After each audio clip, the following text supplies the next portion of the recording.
God, I love the padding on the 840s is still like faux leather, but it's way more rigid than the padding of the 440s. Oh yeah. So By like a long shot. the isolation from like everything, like even compared to the 9, because the 9, the velour doesn't trap pressure inside quite. Yeah. It's more comfortable, but there's more bleed. Whereas with these, it's like I'm in like a anechoic chamber. Good way to put it. Welcome back. Welcome back, I guess. I don't know. Welcome to the live stream. Willkommen. Welcome. Just see if I can. Oh, there we go. So I want to talk about my little experience this week, for the sake of your channel's content. No. I gotta hold on. We can't hold on all of it. I'll tell you why. Faisal, hello. Trust me on this. Hold off on all of that. I'll tell you why after the stream. Okay. Trust me on this I one. guarantee I wasn't going to talk about anything that reveals the content. No. Regardless of that, I'll have to tell you after the stream. Trust me. Trust me. Oh, I think I know where this is going. This topic I was looking for. What topic is that, Faisal? Welcome to the stream, by the way. I don't know if we've chatted live on stream here, buddy. This is one of my dudes, been around since the very beginning. So the veterans. One of the veterans. Also, yeah. So the one thing I do want to talk about this stream, membership. Well, yeah, that's going to come up. Boom arm. Yes, boom arm. Okay, this is a good question because this is the one thing I wanted to talk about. This came up on Podcastage's Twitter. And I'm not blaming Podcastage before he comes on stream and thinks that I'm shit talking him. I'm not. Yeah. I'm not.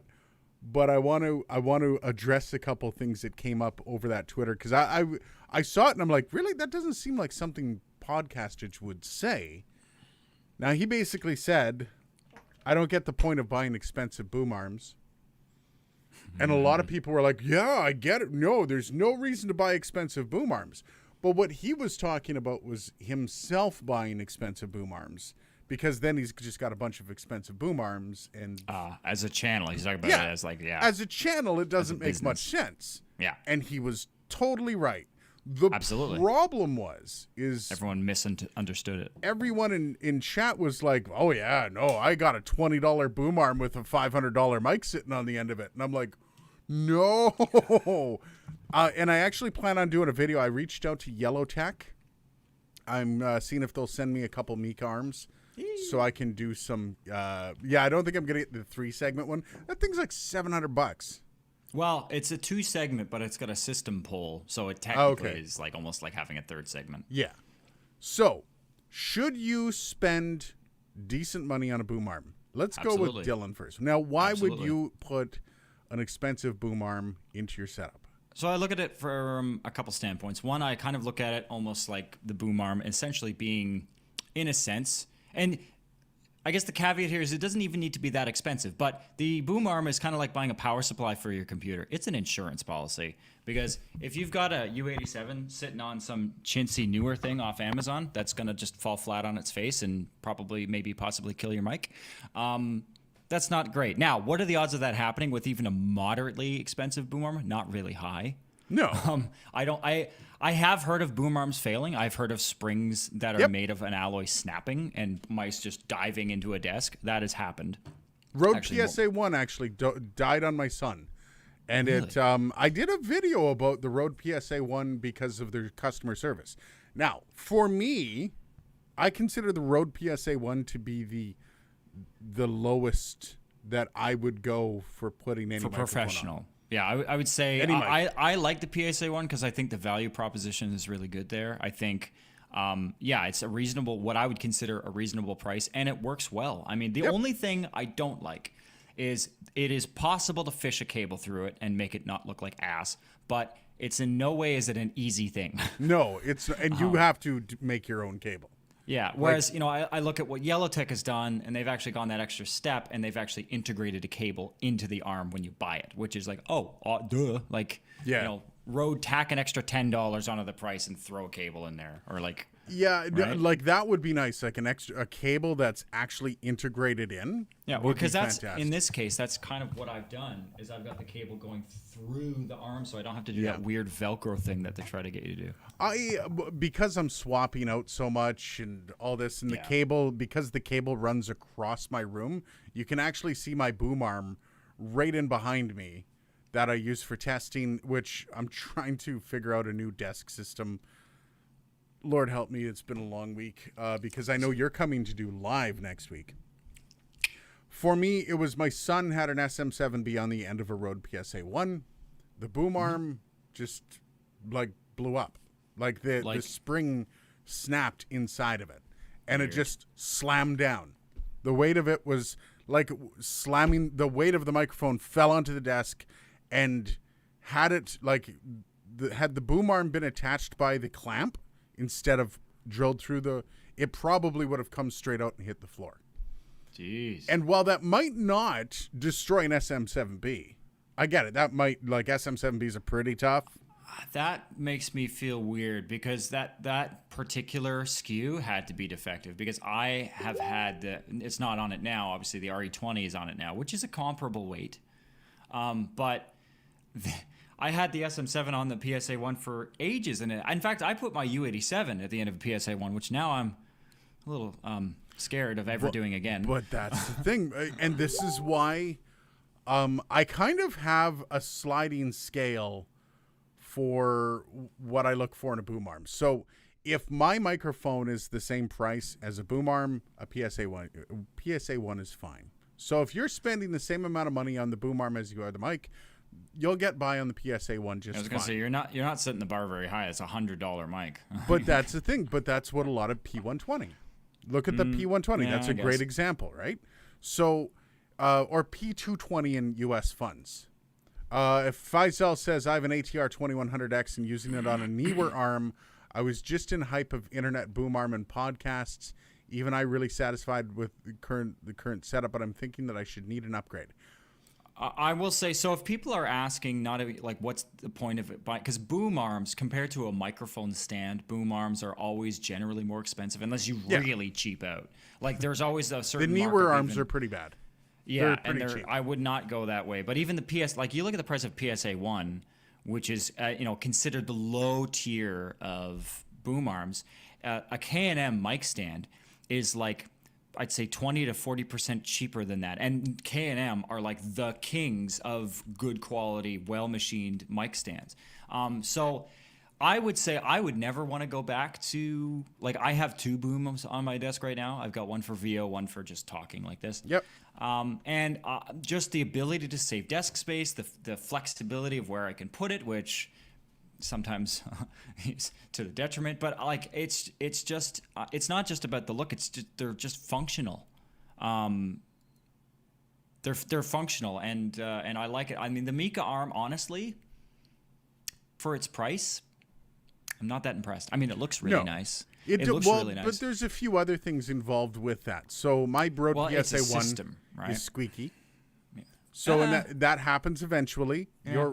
Your boom arm is going to become squeaky, and that's the first thing you want to look at. Is outside of the safety of your microphone, you want to get a boom arm that's quiet.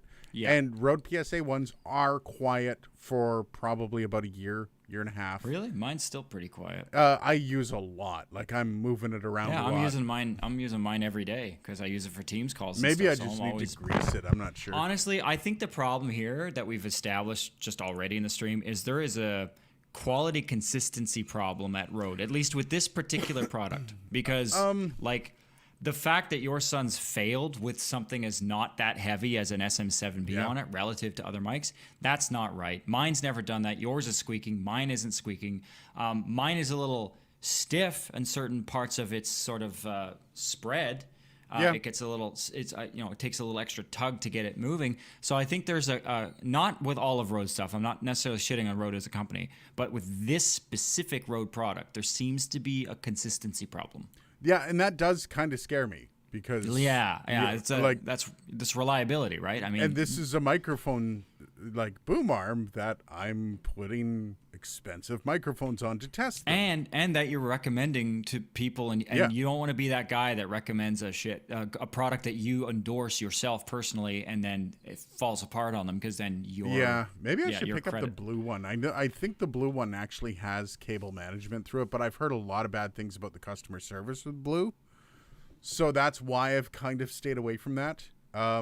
Anyways, I think the gist of this getting out of the road trashing is if you're putting a microphone on a boom arm, you want to make sure that the quality of the boom arm kind of scales with the microphone. So your top end boom arms that you're going to be buying are the Mikas, OC Whites, things like that. And some of these, and I think features are another thing. It's not, I mean, it is an insurance policy, comparing it to the power supply sort of analog. But it also, like, for example, the Mika part is it benefits as doubling as a whole system. So if you want to have like if you want to really consolidate sort of your desk space, Yep. you want to get a monitor arm, you want to get your arm, you want to have indicator lights. Like if you've got, I don't know, some fancy podcast studio with GPIO sort of setups where you can indicate stuff, you can hook that up. Like my Mika arm has a little red LED on it and a red Yep. and white LED, which is useless to me, but I have a little switch because but so you get those kinds of things, which as an enterprise, you might actually be able to use. Yeah, absolutely. And that's the thing. They're wildly expensive. Like OC White does the same thing. You can have monitor and boom setups that are all very like off posts, off the wall, doesn't matter what you want. And you pay for it. However, what you're paying for is the peace of mind in knowing that my OC White can hold whatever mic I damn well please on it. And it won't fail on me. Yeah, there's the Mika. Yeah, that's the little extension, eh? The one thing that's weird about this end sits into what they call the system pole, which you Yeah. can mount other arms to, or monitors, or lights, or whatever the hell you need. Which is actually kind of neat. I'm only using it as a mic stand for the moment, but this arm by itself is like $500. Yeah. Just the arm, obviously excluding the mic at the end of it, but. And also, not only that, but from talking to the Yellowtech people, I think your choice of interface as far as what comes out of here is different. So in this case, they've opted for a 5-pin XLR. Yeah. Which is nice. It's concise. It's quick. The issue is you need to find very specialized cables to use this. Not only 5-pin, but they have to be like 2x3-pin. Like it has to be essentially. It has to be a 5-pin XLR connector, and then the cable has to be a standard, 2-conductor audio cable beside a 2-conductor regular like electrical cable. Can you get a wrapped. 5-pin to 3-pin?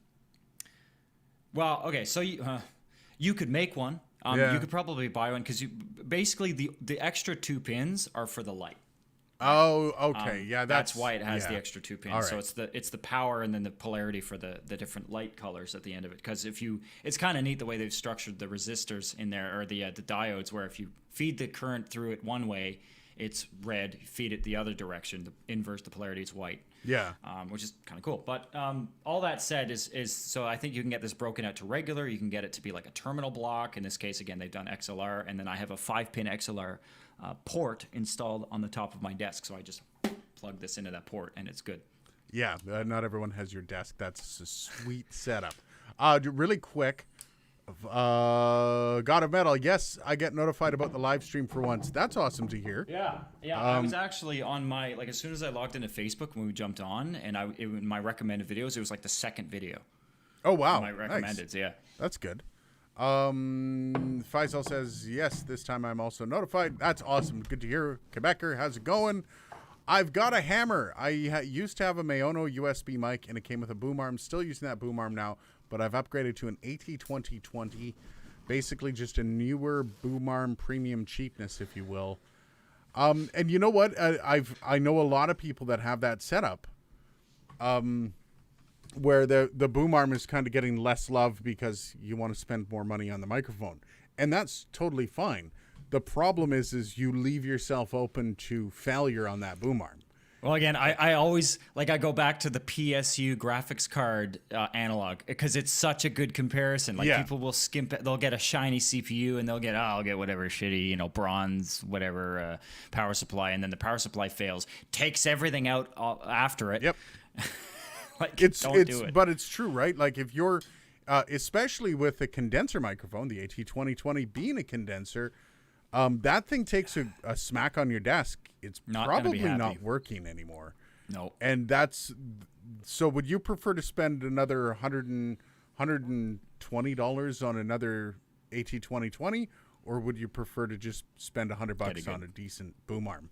Or less, because obviously you're not going to get the original boom arm if you're getting you like $80, because the original boom probably cost you 20. So Yeah, and it's really one of those things to think about as you move your studio up. And I remember I was talking to Podcastage, and he was saying, I'm talking about my studio. I don't want to have all these boom arms. But then right below him, people are like, oh yeah, I've got a $600 microphone mounted on a Neewer.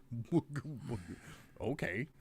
That seems like a bad idea through and through, but I get the reasoning behind it. I want to upgrade my booms. I don't have the money to just go out and drop $600 on new boom arms. I was looking at the Mikas, and my goodness, those are some expensive.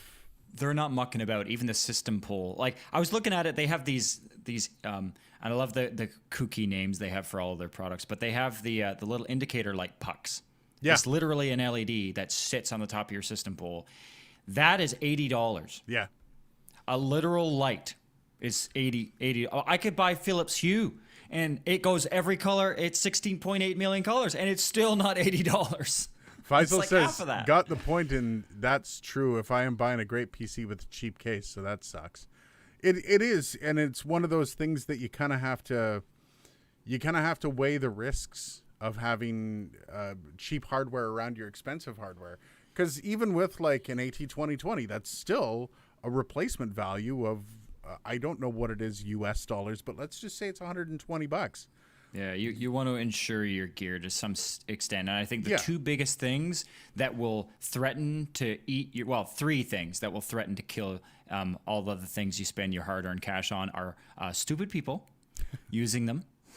Yes. That doesn't mean the person that bought them, but if you have like clients that come in your house and don't Yeah. know, like I had a guy who went on the weekend, a different fella who came in to sing a tune, and he went to go sing into my U87, and he had just smoked a dart. And I'm like, No. no, No. you're not doing that. That's ugh. We're not playing that game. So the first, stupid people, number one, that will kill your gear. Some, not intentionally in most cases, thankfully. And then power delivery. Yes. That in the case of things that plug in, power delivery will want to kill your gear. It's just there waiting to happen. And then gravity. Those are three things that want to eat up your stuff, particularly with mics. It's gravity, with boards or interface or any of that power delivery. Yeah. And then, people just kind of want to kill all of these things. It's so keep an eye out for those three things. Your gravity is merciless too. Oh yeah, and it's relentless. What's up, Hint Shrimp?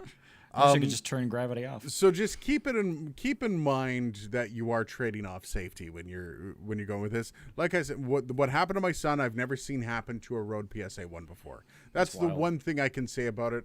It snapped its spring, and I loved Rode for the service I got, because I just called them and said, hey, this broke, and they're like, we'll send you a new one.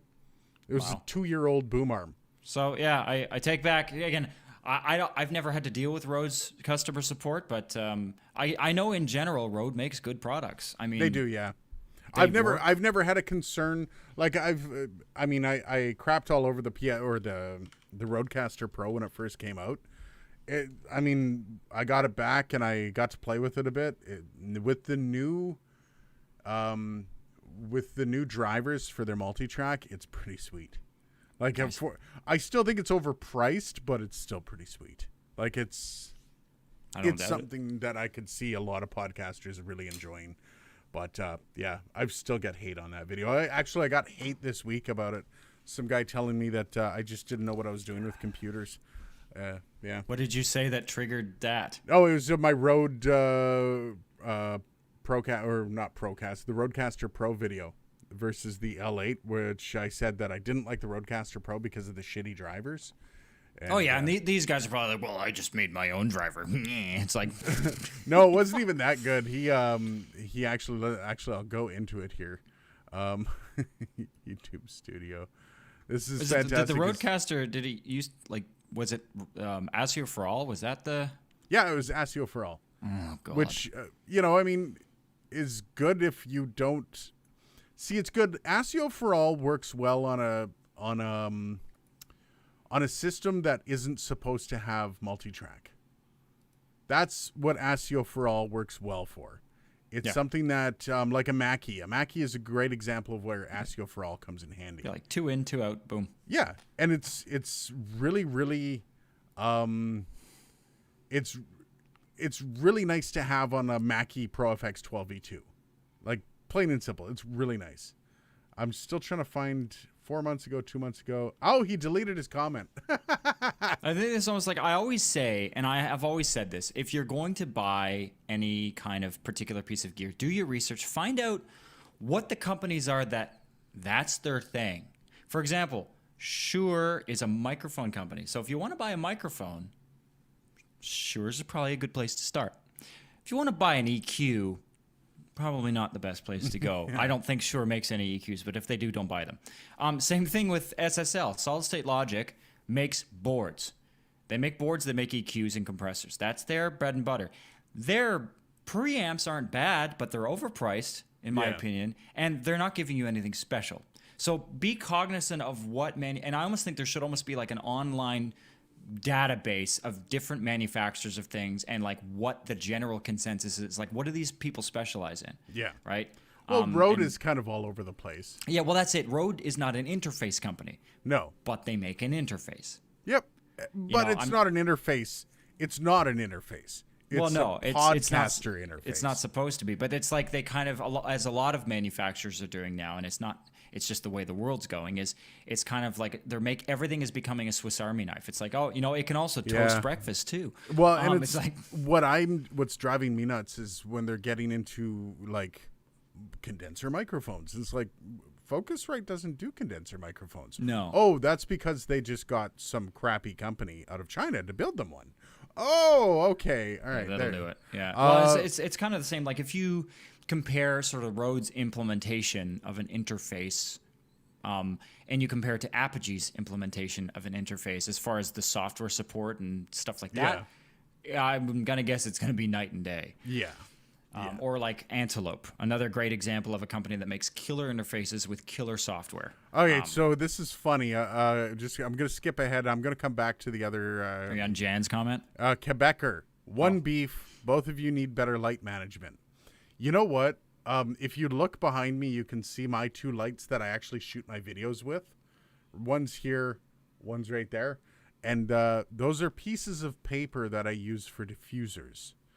That's my lighting for my videos. Yes, I need better light management. I also just picked up, this is the one thing I just ordered in for next week when Dylan's going to be here live and we're going to do this stream live together. And I had to pick up a cam link because I'm not doing a stream with this stupid, this is just a J5 Create webcam. So I picked up a cam link. So I want to actually start using my DSLR for my videos when we're doing live stream because the quality is just so much better. What are you're using a webcam, right? Yep. But then you have the hue in the background. Yep. So this is, I'm very unapologetic. This is an audio room. This is not a film studio. Yeah, well, and that's the thing, right? Like I do have a profile that in very prestigious video calls, not that this isn't one of those. This is no, sort it's of the not lighting. Prestigious. This is the lighting where it does kill the brightness on those guys, so it forces them to go down, because these guys can only get so bright with a pleasant sort of skin tone. But then it forces the camera to ramp it up. So there's a little more noise in the signal now, but at least color-wise, I'm getting a little bit more. Also, Quebecer, we'll have to say, hey, if you want to help out with the light management, there's now a way to help out with the channel, and that's through the memberships. So if like, and that's one of the things that for me to justify going to get new lights, lighting for video is wildly expensive. Yeah, and for me, I'm not a YouTuber. Yeah. That might be something in the books. This doesn't make money for me, so spending money on it, like, I do have some soft boxes that are preliminary and do the job. They're not in here because I don't have the space in this room for them. But the day that it makes money, I'll put money into it. But if it's not going to make money, I'm not putting money into it. Yeah, no, and that's Right. the other thing. Like for me, the lighting is going to run probably about $1,000 for the cheap, for the cheap entry level lighting for video. The Amaran D100, I think it's called, which I am planning on getting, but I also need to have more cash flow to justify going to get it. I've spent a lot of my own money on the channel already, making sure I'm getting like microphones and all that stuff. When I go out and get something that's going to upgrade the quality of my videos 10% or 15%, I need to be able to be making enough money to justify $1,000 for 15% of a quality Absolutely. boost. That Yeah. said, one of the things that would help this is if I had my DSLR behind the desk and I was recording with the DSLR, which I am planning on doing with the Camlink, and I can actually set up my lights to either side of me and have proper lighting for it.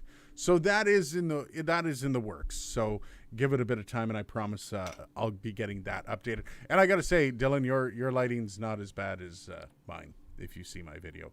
So going back to some of the chat. Funny enough, this mic stand's rather robust. Guessing I got the better end of the deal. Boom arm is for sure the next upgrade, though. Then comes an audio interface. That's a smart move, actually. Yep.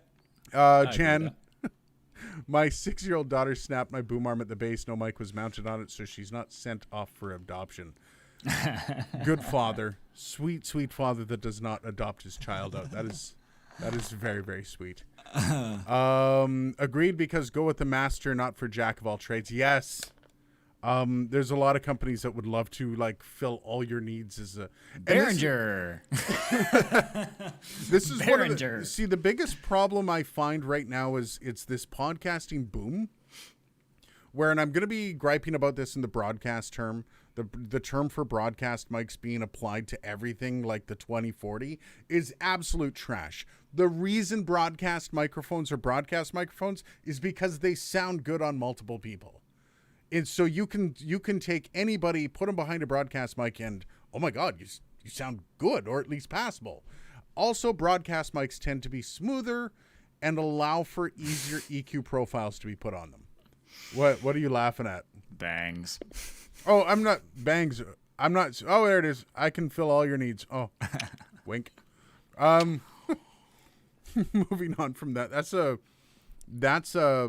video That's like for another day. the best intro comment. Yeah, Bangs. that's It's like way top notch. Way to walk into the room and drop a fart.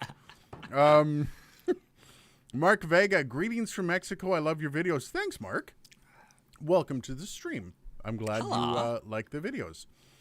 A hint of shrimp. I've been using Spitfish for over a year because I refused to buy a pop filter. Oh, I just got one finally, and I feel like an idiot. It is so much better. Yeah, pop filters are, if you don't go cheap. I do know a lot of the other the cheaper pop filters will either color your sound or they just won't do shit for pop. Yeah, stay away from foam. Yeah. If you're going to get it, get As I'm the sort of the talking to a pantyhose. clown nose.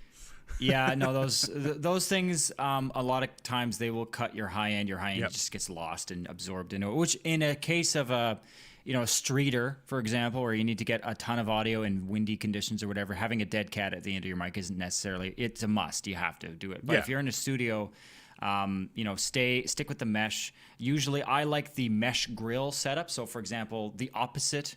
So the SM58, or like a lot of handheld mics, are grill mesh. Yeah. Or grill foam. I prefer foam grill. I find that that particular arrangement of diffusion works really, really well. Like in the case of the SM7, for example, it's foam and then grill underneath. Yep. It works well, and it's such a thin layer of foam that it doesn't actually hit it that much. I do find you can get some really high quality foam that doesn't knock off much of the high end and still does a great job of Yeah, pop, as but long as then you're it's- spending money for it. As long as it's not too, and again, I prefer the the pantyhose style where it's a loop and then inside there's a thin stretch of tensioned fabric, and that usually, like, I've got one in my booth that's just two layers of pantyhose like material. Yeah. And they're just spaced a little apart, and that does a great job. Yeah. I'm at the point now where performance-wise, I just perform without popping. But for the most part, I do depending on what I'm doing. If I'm doing voiceover, yes. I know I pop. depending.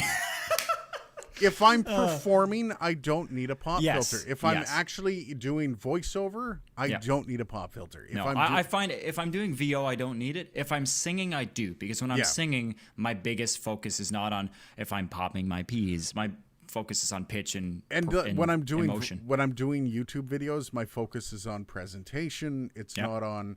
So there's also a difference. Like you made reference, because I sent you some VO earlier, which we won't talk about the premise around. But you made reference to the fact that my presentation wasn't as animated because it was a VO piece. I made reference to it because in the context of the content, it was relevant. Not because I was slamming you for being quiet. No. It was just that it was relevant. But it was my VO presentation rather than my YouTube or my just how radio. you would talk in a normal, like like this, right? It wasn't as animated, wasn't as loud, Exactly. all those things. Yeah. And it's interesting when I'm doing VO, because you can be conscious of that. And when you're talking into the microphone, you can get more dynamics out of your voice, and that's I want to quickly tie this into something. So I think as a YouTuber, there's a skill that you have to have that some people probably don't realize, and I realized that this past week on a little collabby thingy that we did, and it's the concept of brevity. Okay. And it's like, so I sent you a cut-in without getting into what it was about or anything. Yeah. I sent you a cut-in, and I recorded it initially and covered 4 points and the reasons why I was saying 4 points. I thought I was pretty to the point, recorded it. It felt a reasonable length. Then I looked at it, it was 12 minutes. Yep. You wanted it to be 2. Yep. So I went back and I recorded again. And I still was, and you saw the cut, and obviously I ripped right through everything. Oh, yeah. No explanations as to the why. It was just the what. It was still overtime. It was still overtime. And I'm like, how? Like, it was great. How? It's sometimes a lot of people will rip you for leaving certain content out, and I've gotten ripped for it. Well, you didn't talk about this, dude. You have to. Well, yeah, you have to. I brought up a point, like at one point I was talking about how, for example, and this I can say this without it necessarily leading, like I record VO. When I'm recording anything, I'm usually shooting for a recording level of about neg 14 peak, neg 18 average DBFS. Yeah. And there are reasons for that. There are technical reasons for that. And in my original cut-in, I went into details because I could hear people in the comments say, "Oh, that's too quiet for recording at 16-bit. That's a fucking blah." And I'm like, so I got to explain this now. But it's like, I don't have time for that. No, I just got to be like, all right, neg 14, neg 18, that's my preference. Moving on, right? Yeah. And there's so many people that would see that, now obviously they're not, but that would see that and would go, "Oh, that's not right." And it's really tough, because one of the things that you need to do is you need to if I put out a 25-minute video, that's going to destroy my analytics, right? And that's part of the problem here. Okay, so you need to balance everything. People are like, well, you didn't include this. Well, why would you want me to include that? People that aren't YouTubers are, of course, going to say that because they don't understand the platform. They don't understand the business. Yep. That's the point. They don't understand the business. Part of this is business. Really quick, let's get back to, because we're getting buried in comments. Faisal, I'm interested in information more than aesthetics, because if 100%. A person's streaming and giving information, then it's worth listening. 100%. It is true. I do believe in certain aesthetics, although I do believe audio is more important than video. So I that's why I don't mind this setup too much. I know there's some people that'll come on, look at it, and just leave. But I mean, Andrew likes, or Aiden likes audio over aesthetics. That's why he gives me a massive blast of shit whenever I move the mic in the midstream. But then if I'm literally recording in the dark, he doesn't care. Fair point. Sir, do you think and suggest Procaster mic as a broadcast mic? No. And this is that's cool.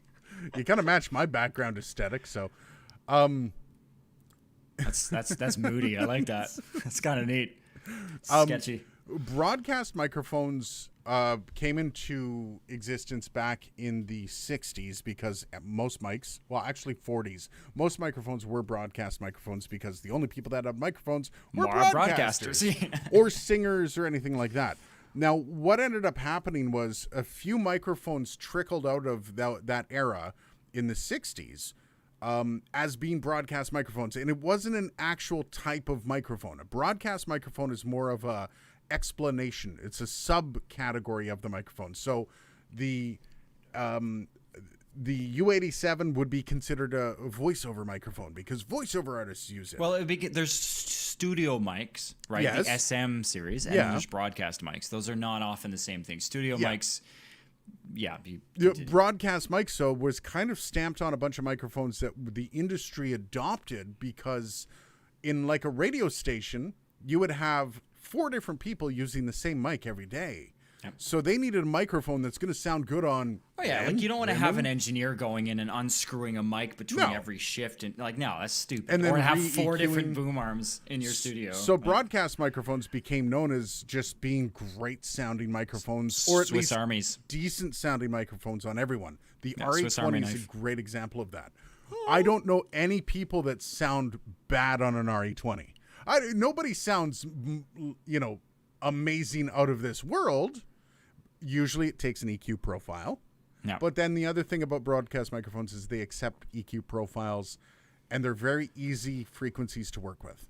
So that's all I'll say. Even right now, so on this mic, I have some EQing going on, just analog EQing, 4-band, nothing, or 3-band actually, 1 bell, one little. There's a little low end rolled off. There's a low pass filter that's just engaged on the board, and there's a little high end boost to give it more of a condensery kind of a sound.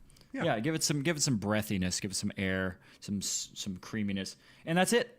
There's a slight bell notching out an area of my voice that I know for me is particularly poignant, but that's it. Whereas with some mics, like the SM7, for example, which is funny because it's still considered a broadcast microphone.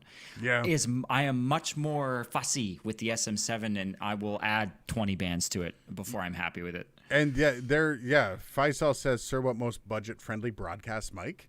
The RE320. It's not brutally budget-friendly.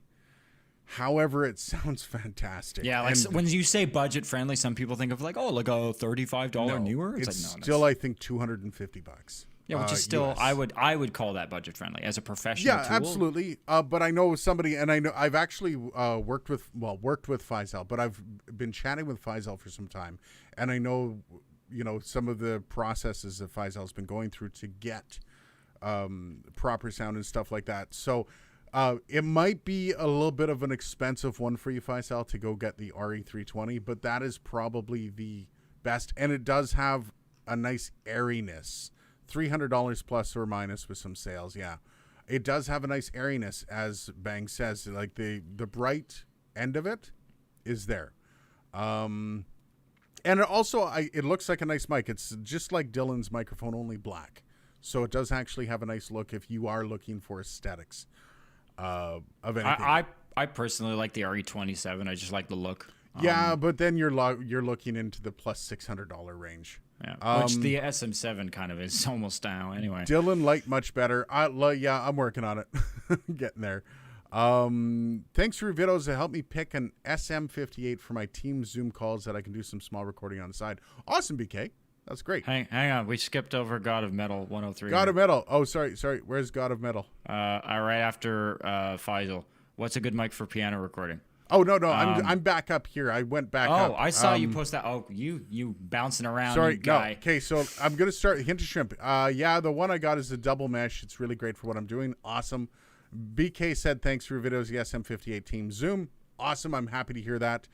Dylan's like much better. Do you feel the Stedman metal pop filter? This is one I've been trying to get to for a bit. Are worth it for most people over nylons on a hoop? I don't think so. Like, I've used the Stedman. I actually bought one and I wasn't overly blown away by it. Pun intended, I guess.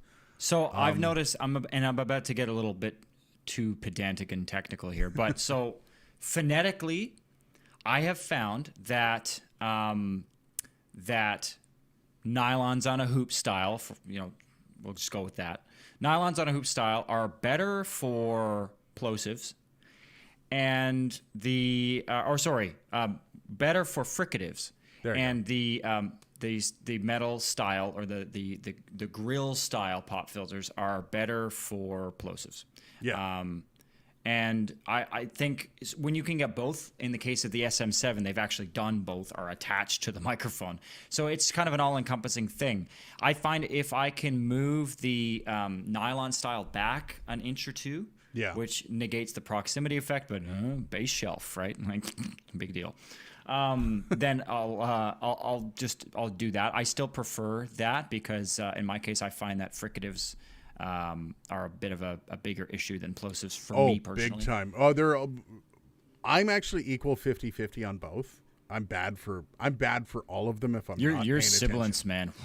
I know my sibilance is really bad. I had to tweak that this week, and I forgot because it's been so long since I've messed around with your Yeah, VR, I don't. especially. And you know what? Here's the worst part, and drives me nuts. Nobody's brought it up about my videos. I don't take any of my sibilance out. I don't EQ any of my videos anymore. Like because right now, as it people were is in the hammering. stream, because you're not compressed, it actually right now it sounds fine. You just sound. Well, you I'm just also sound in normal. I'm on a very, very dark mic right now. So, What mic are you on anyway? TechZone Audio Products, Stellar X2. It just looks like a scrotum here, so I can't really tell what the hell it is. Okay, Stedman metal pop filter. To me, it didn't really do more for me. Not for the price that it was. I would say the nylons on a hoop is better than most of the entry level pop filters. I Nylons on a recorded my hoop. album. I recorded my album with nylons on a metal or a wire coat hanger. That's how in a high end. Again, you just recording need studio. something to diffuse the air. Like Yep. I'd love to interview an HVAC guy because HVAC people specialize in air diffusion specifically in a lot of cases, especially in enterprise settings. I'd love to say, okay, what's the best way to take air going this way and make it go that way, but let everything else go that way? You want all Yeah. the audio. You want Yeah, the well, vibrations. that's why some people have a pop filter that's actually kind of a piece of metal that's skewed like that, and you'll actually get this viscous shearing action that happens where the air that obviously hits one side of the piece of metal will go, it'll follow it, but then even the air that goes over the other side will actually follow the curvature of the curved piece of metal. Huh. And I'm like, that's an interesting physics phenomenon, apparently called viscous shearing. Nice. Yeah, fun fact. Bangs, you mean my Yeti isn't a broadcast mic? I'm sorry, no. God of Metal, what is a good mic for recording piano? Dylan, Right. you've mic'd up more pianos than I have, so I'm going to Really? defer to you. I wouldn't guess that. Yeah, I would. C414. C414 XL2, 100%. Two of them. Depends. Obviously, there's a lot of variables. There's the piano. What kind of piano is it? Is it a brighter, more present, shimmery piano? Is it something that's kind of darker?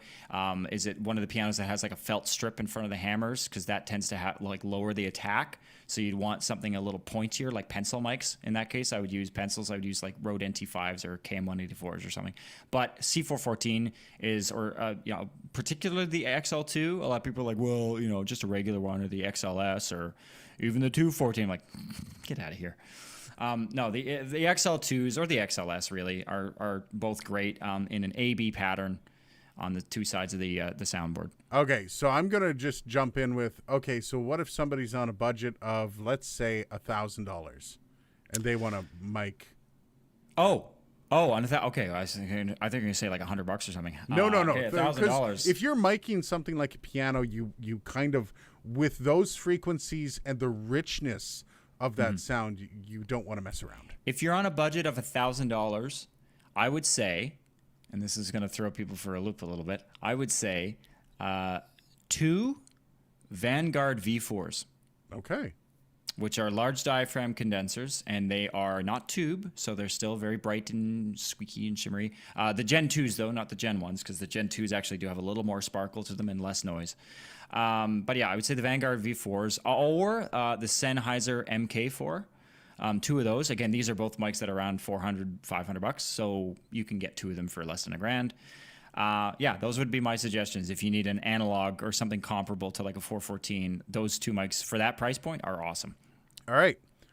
Ian, I have an AT2020. Would make it sense to get an NT1A, or should I save up for an SM7B or an NT1000?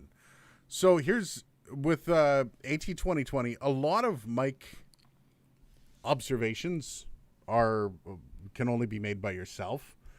So you need to put these mics side by side. The SM7B doesn't really fit into that equation because you've basically mentioned 3 condensers and an SM7B. So it depends on what you're doing. If you're doing podcasting, AT2020 is fine. Just stay with that. If you're doing singing, if you're in a death metal band, are you doing voiceover? If you're doing voiceover, NT1A is just fine. No, I think if you're in a death metal band or like a screamo band, if anyone even is in a I think the what's that newfangled mic that everyone's talking about? Oh yeah, the ISO mic. That's a great solution, I think. The ISO mic. Shut up. All right, so yeah, one of the best things when you're comparing microphones is you can only compare your own voice. No one else can say, dude, you need to get this microphone because you might have some frequencies in your voice that are accentuated by an NT1A. Well, even then, it's your voice, your room, your content. Yeah. Everything is different. Choose what sounds good to you. Yes, and the one thing I can say to you about those microphones you presented, the NT1A is extremely bright.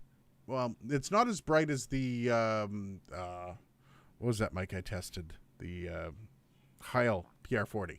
It's not as bright as a Heil PR40, though it is brighter than the NT2A. And this is the NT2A is relatively bright, so keep that in mind.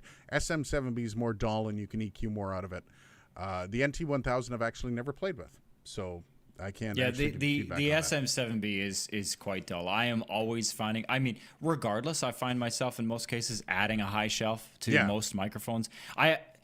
I was looking at it earlier this week, going through all of my EQ presets that I have for different clients, different people, different voicers, and there's always kind of this. You know what the RIAA equalization curve is? No, I don't actually. So the RIAA equalization curve is sort of a 2-step process, and it's used for vinyl. And basically, it's a curve on the encoding side, or when they're actually pressing it. They have a roll-off. It's basically looks like it's a diagonal line where they kill all the bass and they crank the treble. And then on your phono preamp side, so on your actual turntable, or if you have an older turntable in your tuner's preamp, it's the opposite, where it cranks the bass and dulls the highs. And they do that to account for groove width on vinyl. So if you roll off all the bass, you actually can fit more crap onto a vinyl record. So instead of 12 minutes, you might be able to 15 minutes. Which is kind of the standard. So I find most of my mic things, I was laughing at it because most of my vocal curves look like sort of the initial the encoding curve of an R. Like they're like I'm killing the bass, I'm cranking the highs, and there's some little bumps and troughs in between. But there's this trend, always this diagonal trend. It's kind of interesting. Yeah. It never matters on the mic or the voice. It's every time there's always some level of that diagonal correlation. Adding to this, Ian says it's for pop vocals. Actually, yeah, I mean, for pop vocals, you can go with the SM7B and you'll be perfectly fine. You just got to EQ it. Oh, there's tons of pop records that have been done on the SM7B, which is funny because it's so dull. But the frequencies are so good that you can really EQ it and it'll sound fantastic. The texture is so neutral across all of its different sort of band regions that, like, I've recorded pop songs on the SM7B, and when I record, like, obviously I've got to tweak the shit out of it because it sounds so dead.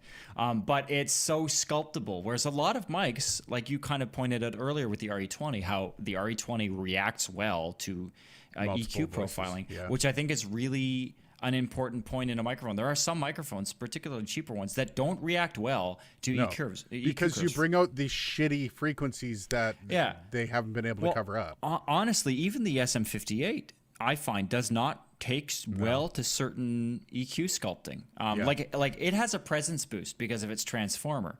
If I notch out that exactly where I know that presence boost is, it doesn't like that. I get some weird artifacting that and phase shifting. That's even if with a good high quality, like if I use the Fab Filter Pro Q3, which is like a pretty phase coherent digital EQ, it's still I'm getting weird phasing with it. I'm like, what? Yeah.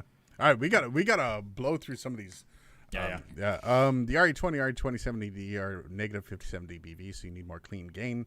Edenite, good evening from Belgium. Do you think that the Logilink boom arm is a good value for 50 euros?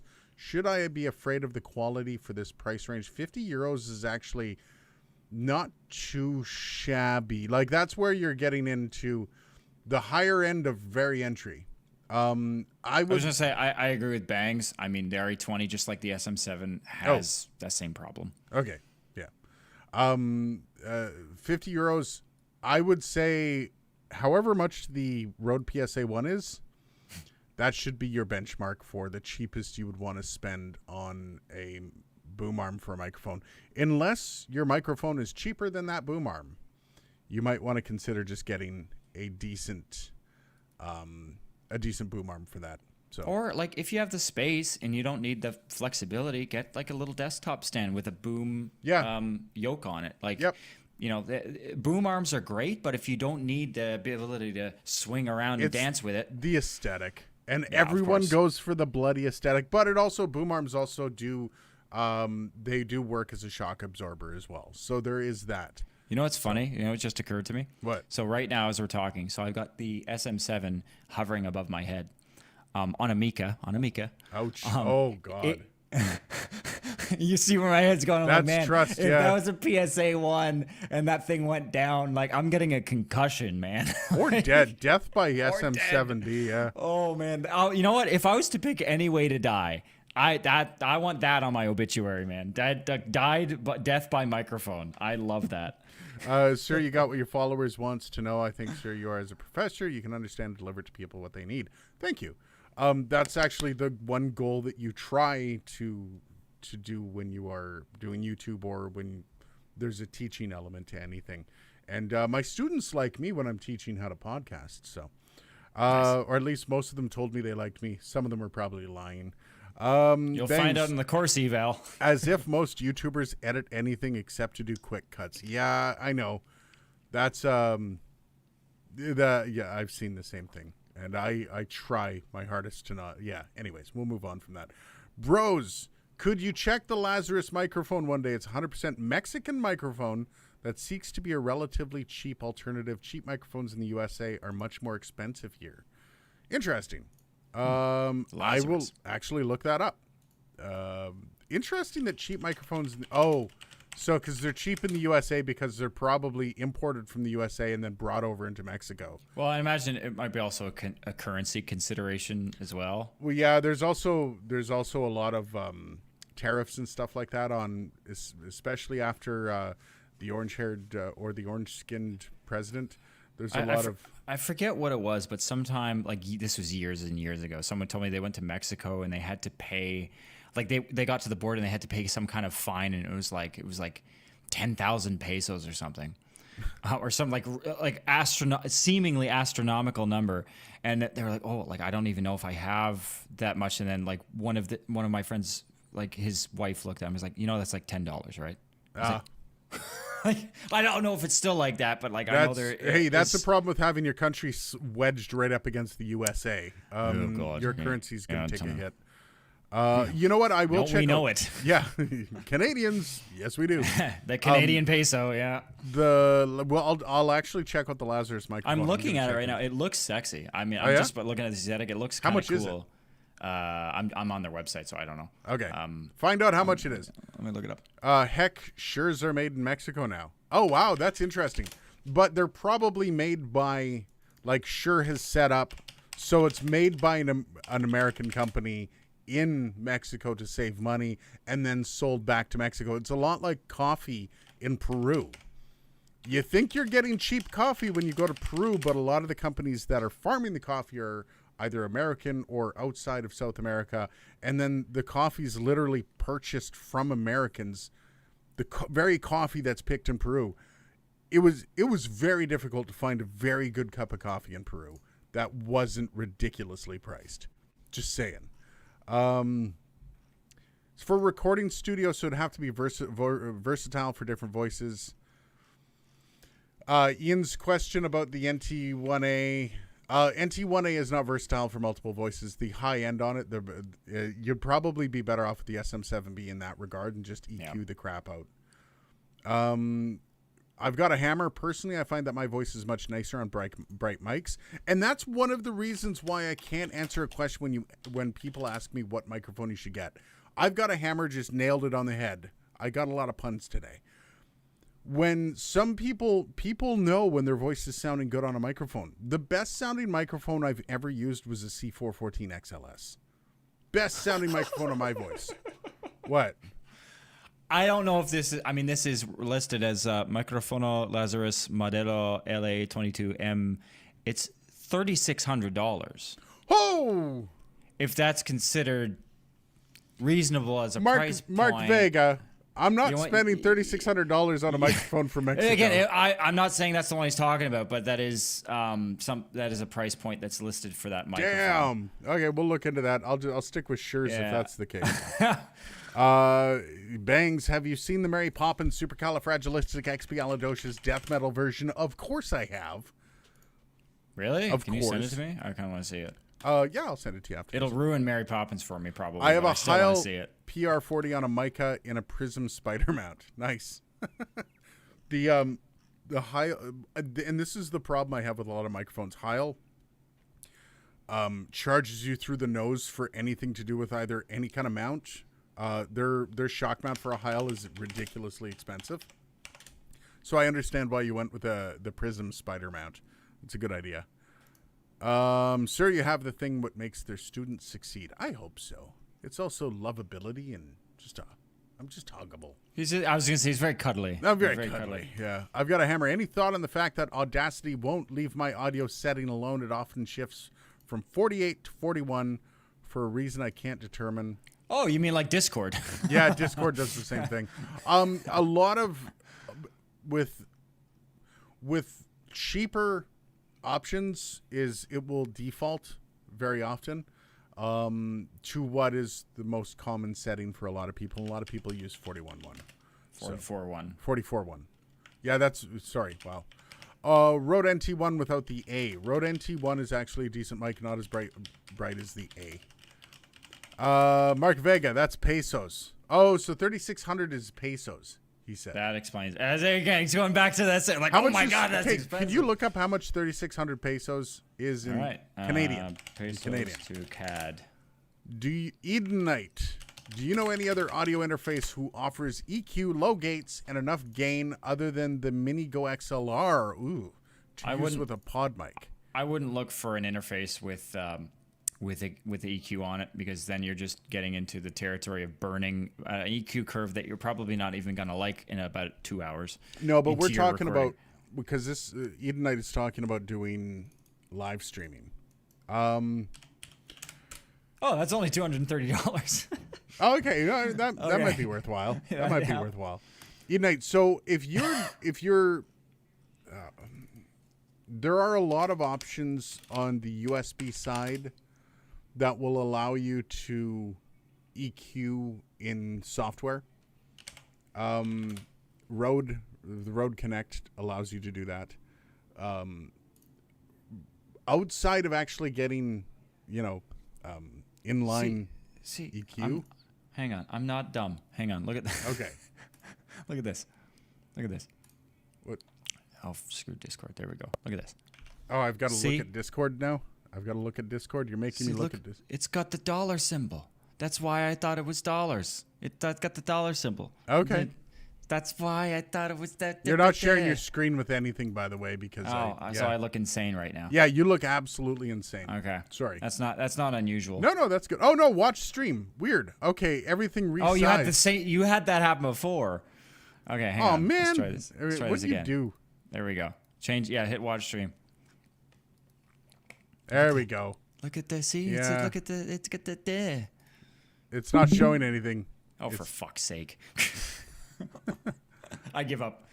There you You'll are. just have to take my word for it. There you are. You'll have to take my word for it. Okay. Everyone's really confused. It had a dollar sign instead of... Okay. Let's pick up here. For an interface with EQ, low gates, and gain, you're kind of stuck with whatever. Yeah, you're printing it. It's destructive. Yeah. And Which that's for a beginner. I don't generally recommend destructive. well, processing. but he's talking about for doing streams, and that's something you require on stream. Is if Yep, you don't want we to, know it? If you want to get your microphone over Yep. a certain dB level so you can stream. Certain debate. However, the best bet for something like that is using a condenser microphone that doesn't need as much gain, and it Or has processing. and it also sounds nicer. Now the problem is you want to avoid gating like the plague. I actually saw this. Somebody was like, "Hey, any producers out there know how to get the sound of an AC unit out of my audio?" It's like, Yeah, turn turn it the off. AC off before you record. Turn it off. Yeah. Don't. And when you're recording a quiet environment, respect the audio enough to give good audio. You need like good right audio now, going into the mic. Right now, I've got an AC there. I'm boiling. It's 87 degrees in here, Yeah. and I'm cooking, but it's off because if it's on, every time it's on, someone's got to bring it up. And So and with the severe noise gate, and this is what the problem the person was having was there's a sonic shutdown with the gate. So it just locks everything down. yeah, and so instead of having room tone, which is what your AC is providing, is room tone at that point, it just shuts it down to nothing. And it's uncomfortable to listen to noise gated audio. I do not have a noise gate on my audio. I've never had a noise gate on my audio. And that's why I just offer a quiet environment. And as you can see behind me, outside of some Oralex, I don't have a highly controlled environment. Gating sounds great in a quiet room, but Yeah. when you're in a quiet room, you don't need a gate. Or if you have really quiet, like in my case, I do have my system behind my desk has 6 Noctua fans in it that are just kind of they've got that thing where the motor speed isn't quite identical, so I've got that beating that whoom, whoom, whoom. So To cut that out with a gate, it's it's pain. well, it does well, but if it was anything louder than that faint in the back, like if it was the air, like if I turn this air conditioning on, let's give this an example. So I've got a gate on right now, and you can hear probably a little bit at least when I talk. Sounds horrible. Yeah, right. You Because can every keep it time I on. talk, I'm just gonna turn the gate off. Well, you can also Right? That's what it would sound like You without the can gate. keep it on for a bit because I do know you're boiling. Actually, turn no, your gate on. I just okay. Turn your gate on, and then you can stay silent for a few minutes while I'll talk. I'm gonna walk through a couple of these.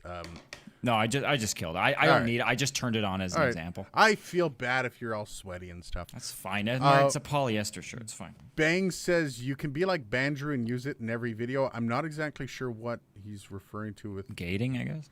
No, this is an older comment from something we were saying a little while ago. Clarify, Bangs, in the upcoming. Isn't Sontronics the same as Lazarus?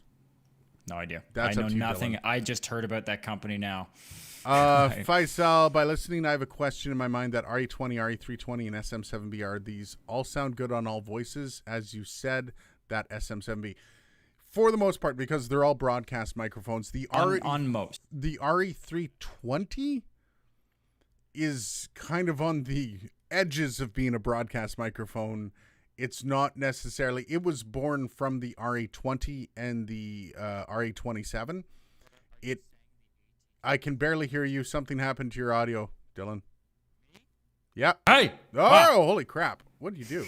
I don't know. I just yelled, and it turned back on. Oh, did you have the gate like superimposed? No, there? the gate wasn't on at all. It was green, so the gate wasn't doing anything. I just, for some reason, there was a cable problem, I think. Yeah, that's going to take a And while I to just find. yelled in it. Yeah. So the RE320 does sound nice on a lot of people. You will probably find that there's a lot more forgiveness in the SM7B and the RE20. That said, I like the RE320. It works incredibly well for my voice, and I haven't heard any instances of people going, "Ugh, doesn't sound good on my voice." So keep that in mind. Oh, buy a rack. Always get a rack. I'm working on my rack. Once again, memberships are open on the channel. Rode Connect is only for the NT USB Mini only. They are opening that up eventually. They have already stated that they will be opening up Rode Connect to other USB mics. I think they just want to corner the market with the NT USB Mini, which wasn't a huge fan of. Thoughts on the Blue Baby bottle? Have not used it. I've got a hammer. I would like to use the Blue Baby bottle. I can't hear you, Dylan. I don't. What you? Something happened. Muted. It's because I'm muted. You're just messing with me now. No, I was testing it out and then I forgot to unmute myself after I was done testing it. It's as a tube condenser. Yeah, I was thinking like, what an asshole! He's talking over me. What a fucking dick! And I was like, oh wait. No, as a tube condenser mic, it's not bad. Okay. I'm not a fan of a lot of blues stuff, to be honest. They're not a bad company. It's just I just never seem to jive with their tones of their stuff. But as far as tube condenser mics, what is our MSRP of the Baby bottle these days? It's a model that's been around forever. I'm gonna look it up. But so again, my best tube mic. Well, unless you're gonna buy a U67. U67 is kind of one of the poster children of tube condenser mics. But outside of that caliber, my Vanguard V14 is great. I'm coming. Who are you talking to? Somebody needs food. A cat. Okay. All right. You got a cat waiting. Oh, yeah. We're like an hour and a half here, man. Yes. My parents are tantamount to cats. Yeah. Okay. My cats need to be fed. So we're going to have to run through because we've been doing this for an hour and a half. All that said, I'd be interested to try the Baby bottle. I know a lot of people that are huge fans of it, but for me personally, I wouldn't buy it because my tube condenser mic situation is set. So fair enough. I'm going to have to once again point to memberships if you want me to buy more mics. I'm still buying mics, but not at the rate that I think a lot of people want me to. The PreSonus Revelator IO24 has 60 dB might work. Dimebag, how you doing? Hey, dog. Dimebag there, hello. Called us dogs, so hey, dog. What up, dog? I know how much the boys like PreSonus. Yeah, thanks, Retro. That's why I skipped over that real quick. I can't. I'm still hurt by them. One day I'll be able to go back to PreSonus. I have bought several to date PreSonus products, and feature set wise, like as far as design, they're well designed. They have good features. They have good purpose. As far as failure rate, so far for me, 100% failure rate. That's not a good number. No, that's not. And the first board you ever recommended for me was a PreSonus, which I apologize for that. At that point, I had not had any PreSonus products fail, and they were a good price point. They were functional, so I was like, yeah, sure. Yeah. Now, I get not it. the same thing. Yeah. We grow. Wayback Music Machine Podcast says a great option is also Samson's line of boom arms. I've heard about these. They are kind of in the mid-cheap, so they're cheaper than PSA ones. I'm going to check them out eventually. Excellent build quality, internal springs. They hold a good amount of weight. I use the 28-inch one. I love it. I'll check those out. I'm looking to do a boom arm special, but I refuse to buy all the boom arms. I'm not doing it. I'm not buying 17 boom arms to compare them. So I'm reaching out to the companies. Why don't you and Bandrew team up?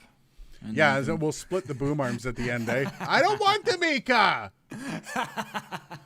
But like Samson for me is, again, it's a PreSonus. I had two things from that company, and both of them have broken. So I've never actually owned a Samson anything. So Shipment Media, good afternoon, gentlemen. Good afternoon to you as well. Hi.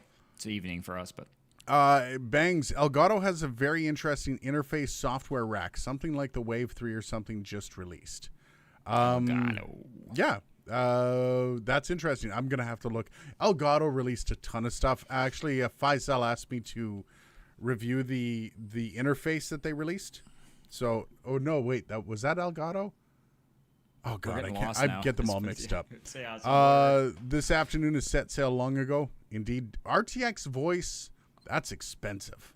It is. I have an RTX card. And I haven't used it yet. I want to try it because I've seen Linus and his team try it, and it seems too good to be true. I want to break it. Like I want to get it. I want to break it. I don't like the end product when you're listening to like noise in the background and you hear the it takes out a lot of frequencies out of your voice. Well, of course, yeah, because it's got to dial back all the crap. Yeah, Bangs. Do you mean the Wave XLR? Yeah, they're talking to Banks. I'm not sacrificing my comfort for anyone. My podcast will have a light hissing in the background. That's why on my YouTube channel, my AC continues to run. Now we have Central, but you can still hear it. If you gain up any one of my videos, you will hear the AC in the background because I am not turning that off. Well, if you have central, especially, you're not going to, like, if you have literally anyone else in your house, which is most of the time, you're not going to be like, can you just sweat for the next hour while I just deal with this? Like, no, you're not going to do that. In my case, it's just for this room, so I can just kill it. And especially for me, I'm a sweaty guy, so I'll get face sweat. And I actually keep old shirts or rolls of paper towel around during the shoot that I have to mop off. It's horrible. Slardabath. Likely it's the interface portion of the USB. So answering. The alleged $3,000 mic. You can use it in every video as you review mics like Bandrew.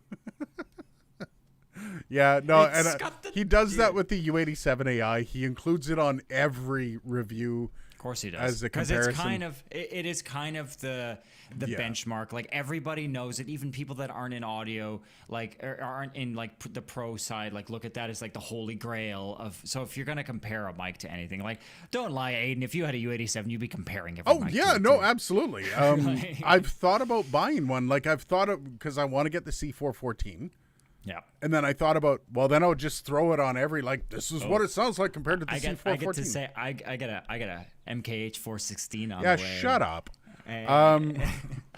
Donified, you can install Equalizer APO on your PC, then install Real Plugs VST. It has Gates EQ as such to fix. That's the other thing. There are plugins that you can use inline. So buy the audio interface that matches your microphone choice. Do not put yourself in a situation where you need a cloud lifter or similar. Most interfaces nowadays, depending on require.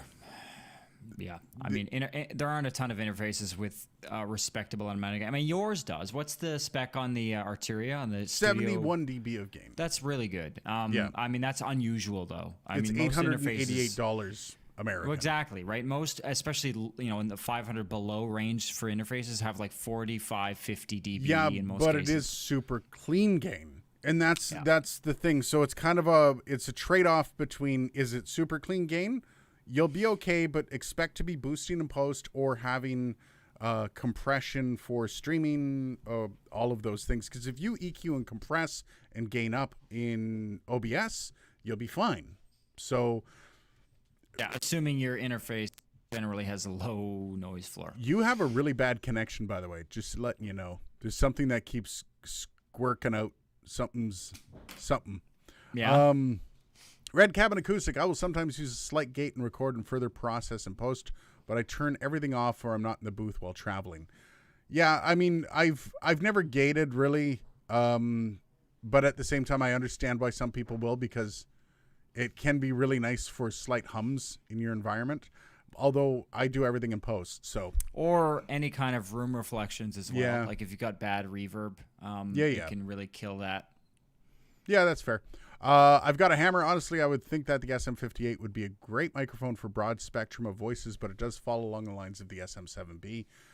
It's good, and that's the problem with broadcast mics is I never said broadcast mics were great for every voice. I said they're good. They will pass. You're not going to find voices that sound horrendous. I have had people walk into my studio, talk into my NT2A, and it sounds like absolute shite. Yeah. My wife has a specific voice that doesn't sound great on every mic. One of the reasons I wanted to get my wife in on every mic review was because of that. So you can hear her tone of voice, what it sounds like, and some of the hurdles that women have to go through when picking out a microphone. Which, since I started doing that, by the way, more women have started watching my streams or watching my videos, and that's awesome. That's kind of what I wanted. Where's Miss Ravioli? Yeah, Ms. Ravioli in here. I know. Wow, there's a lot of comments today. My goodness. Ian, the model is Lazarus LZ22M. Sorry for the misunderstanding. I like the Bluebird, Babby, and Spark in some situations. Baby. I've never even tried the Spark. I really need to just do a blue roundup. Did you just say Blue Babby? Well, that's what it said. Blue Babby, and then Red Cabin Acoustic changed it to Baby. Dimebag, Darren Lowe, PreSonus completely pissed my off. And yet I love my Audio Box 22 VSL. I mean, you love what you love. It's one of those Wait companies. Until it blows up. It sounds like Rode, where there is a. I mean, I remember I bought I bought a product from PreSonus. It was a Studio Channel, which I actually have one in my rack right now, and it's on. It's running. It's not the audio's not going through it. And it was DOA. I got it, and I took it out of the box, plugged it in. It was like, nope, it wouldn't even turn on. I'm like, so I called my distributor. I'm like, huh? They're like, oh, we'll just send you another one. I said, well, hang on though. Can we address that? That's a bit of a red flag. Yeah. I think. I own a Samsung MBA 38. It is stiff. Did I mention it was stiff? Once or twice. Lord, no, you don't need no boom arm. That's Mark Y. You don't need a boom arm. You can actually get by with a desk stand. However, like I said, boom arms, I'm tapping on my desk right now, do get out a lot of that low rumble. That if you have, is yours on a shock mount as well? Or yeah, just it's on a shock mount and a boom arm. see if I do that. Like, that's not bad. You can just hear the physical boom of it. If you go along it, though, yeah, you can hear the physical hits on the desk, but you don't hear the rumble You don't coming feel through the the mic. shock. Which is surprising because this isn't on a shock mount. This RE20 is just on a straight clip. So I'm actually impressed. Yeah, not bad. Maybe for aesthetics for a streamer, my mic is a $50 with a tripod. It looks great and it's minimalist. Yeah, I mean, honestly, just get the audio into the mic and keep the mic close to your mouth. Yes. Elgato released boom arms. Yes, I've got to get the bloody Elgato boom arm. That might be the next one I try because they've got a low profile, Dylan. So, and I love low profile boom arms. I much prefer low profile Especially if you're doing video. If you're not doing video, who cares? But if well, you're and doing that's video, what I'm doing video, so I wouldn't mind that for that setup. you? Yeah, once in a while. So what I'm actually going to do, I did a little testing, speaking of low profile, on the SM7 for VO, and I did this little test today where I kind of brought it and I opened the camera app to see where the webcam could see it for video calls, and I could get it really close to my face before it got into the video frame. And I said, man, if I get the 416, same place, pointed like straight down at my face, like 3 inches, and you won't even be able to see it, and it'll be like, oh, that sounds really good audio. There's no mic near you. How the hell are you doing that? And that's what I might do next. Is might retire the old SM7 for VO and stick the 416 on here. Nice. Bastard. The Samsung desk mount arm is just a rebranded Inagear stand. My mic performs well. It's a great starter for me. I'll also be getting a Shure SM58 stage mic soon enough. I got a job interview end of the month. Nice. Congrats. I gate for my cat. The room is fine. The cat isn't. All right. Mark Y. Message retracted. I always wonder what those were. I saw them there. I should have read them before they were retracted. Okay. Mark Y. I have a shock mount already. I forgot. LOL. Dimebag Darren, check out the Titus podcast from Christopher Titus, the comedian. You hear a 3-person podcast done on SM58s. Yeah, honestly, if you're podcasting and you're running anything more than an SM58 and you're not making money on your podcast, you're doing yourself I was going to say, disservice. and you're not that controversial figure that was brought up on one of your earlier videos. Oh, I should address that. A lot of people got pissed off because I put out that video. Joe Rogan. The Joe Rogan video. A lot of people got really mad at me. We just say Joe Rogan demonetized. Well, no, not really. Like, all I did, because a lot of people ask, why is Joe Rogan? Well, why is Joe Rogan? He's nothing special.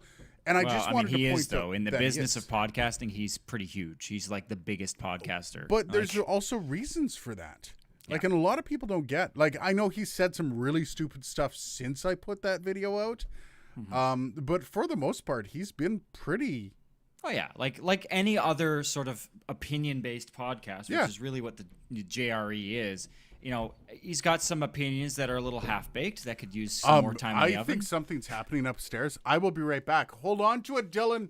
Okay, we're holding on to it. But, yeah, I mean, you know, we're taught when we talk about the Joe Rogan experience, we're not, you know, talking about Joe's content, you know, what he's talking about, his scripting. We're not talking about his guests. We're talking about the quality of the technical creation of his content. And I think from that respect, you know, there are some rules that you can take out of the Rogan book that are applicable, regardless if you agree with everything that he has to say or not. But I would like to be doing nothing special. Okay, it's okay. You held on to it for me, man? Yeah. We just talked about Joe Rogan. Dogs are going nuts. Anyways, I apologize to anyone that I incensed with my Joe Rogan chat. I won't do any more Joe Rogan stuff. And the one guy actually told me stay in my lane. Whoa. Like, he actually said, dude, I don't watch you for this crap. Oh, yeah. He said, Joe Rogan does what he does and he's good at it. You do what you do because you're good at it and leave it alone. Yeah, but like, I was like, the guy's missing the point, obviously. And that's the thing, right? Like, this channel was started up on a how to podcast, and I just realized doing mic reviews was one of the better ways to go about it. But also, there's perspective for a lot of people that wonder why they're not getting paid and Joe Rogan's getting $100 million. Oh yeah, people get salty about it, and it was, again, I think you're doing a channel about podcasting. That's a very, very successful podcaster. Yeah. Like I just said while you were away, there are some rules excluding his content or his guests or any of that stuff, the technical production of his content. You can take some rules out of the Rogan book. Yeah. And, there's Absolutely. nothing wrong with that. And I agree with Mark Y here, sort of chimed in on that. I would like nothing special with $100 million in my pocket. And you know what? That's the when I said he's nothing special, what I meant by that is anyone can do what he did. Yeah. The point of that was his brand is unique because it's his personality, and he's built that personality up over 25 years, give or take. And a lot of people have a hard time having a personality. And I hate to put it that way, but that unique style of personality, the outgoing kind of the in your face slightly, is something that he does incredibly well. And he's kind of on the same on par with what's his name, New York shock jock. Oh God. Yeah, right. Yeah, It's Broadway Friday Bill evening. Lee. Broadway Bill Lee, that guy. Broadway Bill Lee's one, but then there's Howard Stern. Howard Stern. Yeah. Where it's the personality that gets it, and anyone can develop that. Yeah, you can personality. cultivate that public figure image, Yep. and you can get killer interviews. Interview people like he Yes, does. God of Metal. People really hated on the Joe Rogan video, and the funny thing is actually I had that video set aside. That was one of my oh shit videos where I was leaving to go on vacation, and everything was good to go. Like I was like, okay, let's go. But then I realized the video I had up had some screenshots from Amazon, and if you've been following Podcastage, Amazon's been doing takedown notices for anything that has screenshots of Amazon in it. So I was like literally going out the door, and I'm like, oh crap. So I'm like, all right, throw in the oh shit video, and that's what the Joe Rogan was. So, and then I left the house, and I was able to come back and do the AT2040 the week after. So that's the only reason I had it, and it's because it's evergreen content that I can throw in at any time. And Dylan's getting hungry, as I can tell. So, why are mixers cheaper than interfaces? Because mixers are a lot more analog. Yeah, there's a lot more happening in an interface in most cases. Yes. Less channels, but more stuff for the channels. Good judge. Some of these large diamonds. Production is pretty solid, but do whatever the F you'd like, except ASMR. Okay, I promise I won't do any ASMR. All right, let's not lose too many listeners. I do what I do, but never claimed I was good at it. You know what? Being good at something, you never fail at something until you stop trying to do it. This is something that I teach my 9-year-old daughter that I think a lot of adults need to learn. You only fail as soon as you stop learning. If you're learning how to play guitar, you're not a failure at it until you've put the guitar down and you refuse to go back to it. Yeah. Plain and simple. You fail when you don't try. Yeah, exactly. Basically. So failure in being bad at something just means you haven't worked hard enough for it. And I know that sounds almost like a cop-out, but it's true. Everything's attainable within reason. Not everyone can be a doctor, but everyone can be on YouTube. Everyone can be a podcaster. It's just you got to work at it. There's no simple, easy, turnkey solution to becoming successful.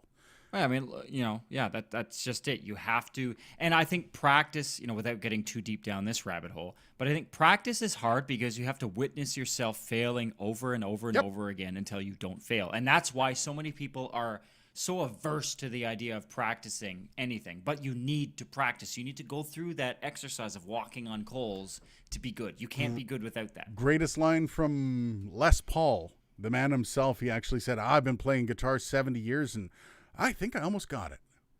I thought it was pretty good info, good video, good info. Thank you. And I hope that was what most people got. Retro says, no, not that. ASMR is awful. Sorry. Thanks to you for the live and advice. It's time to sleep. Good night, Eden Night. ASMR Well, is not- pure evil. No. Sorry, God of Metal. I can't help it. I fail all the time. I've learned to live with it. You know what? Failure is learning as much It's as necessary. Yeah. Failure is necessary. Yep. Good night. Go trough fire and flames for what you want to do. Go through fire and flames for what you want to do. Trough. I've always said this, and this was my ideology when I was single. If you want something bad enough, you'll find a way to get it. Yeah, go for it. And that's not supposed to sound creepy, because when I said it when I was single, but what I say is if you want something bad enough, you will find a way to get it. Yeah. It'll or it'll find you. Yep, and your passions will guide you and drive you through. So ASMR is banned in China, probably If for that's good true, reason. that's crazy. Wow. Mark I'm Vega, not all these surprised. guys want me to do ASMR, man. I think I got an OnlyFans I got to start up. Yeah, man. We talked about it. You got to do it. My ASMR OnlyFans. Oh, I'm in 3 bands and I know we're all terrible right now, which is why we're going to get better. Amen to that. That's all you got to do. All right, guys. I love you all. Thank you. Once again, memberships are open. I know I'm beating an old drum. This isn't something, like I said, that's going to be pushed on anyone. I did want to bring it up this week, but that's about it. And I'm going to just leave it and let it simmer. If you want to be a member, be a member. If you don't, that's cool as well. Nothing lost, nothing gained. So, Well, stuff gained, but nothing. well, yeah, possibly stuff gained. But have yourselves a good week, and we'll see you Monday with a new video. Cheers, guys.